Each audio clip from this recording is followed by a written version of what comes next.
আসসালামু আলাইকুম। Mummies unique food channel থেকে আপনাদের সবাইকে স্বাগতম।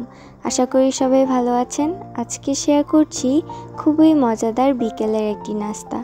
হাতের কাছে থাকা অল্প কিছু উপকরণে এই নাস্তাটি তৈরি করতে পারবেন। তো নাস্তাটি তৈরি করার জন্য প্রথমে এখানে একটি বাটিতে পেঁয়াজ কুচি নিয়েছি। তারপর এতে দিয়ে দিব পরিমাণ মতো হলুদের গুঁড়ো, মরিচের গুঁড়ো, জিরার গুঁড়ো, ধনিয়ার গুঁড়ো, গরম মশলার গুঁড়ো, স্বাদ মতো লবণ, কাঁচামরিচ কুচি, সাথে একটা ডিম। আরও বেশি স্বাদ বাড়ানোর জন্য এখানে দিয়ে দিব একটি স্বাদের মশলা। এখন সবগুলো উপকরণ একটি কাঁটা চামচের সাহায্যে মিশিয়ে নিব।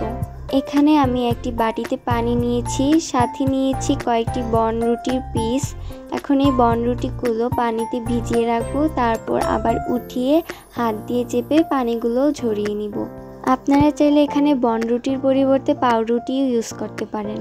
এখন বনরুটিগুলো অনেকটাই নরম হয়ে গেছে, এবার পেঁয়াজের মিশ্রণটিতে দিয়ে দিব।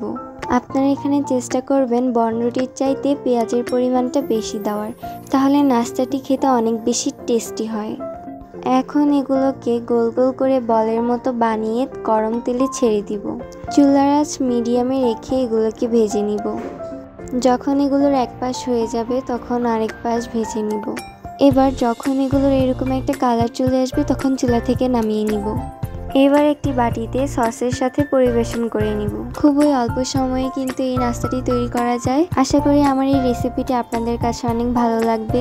ভালো লেগে থাকলে আমাদের চ্যানেলটি সাবস্ক্রাইব করে ভিডিওতে একটি লাইক দিয়ে যাবেন। আজ এই পর্যন্তই। আল্লাহ হাফেজ।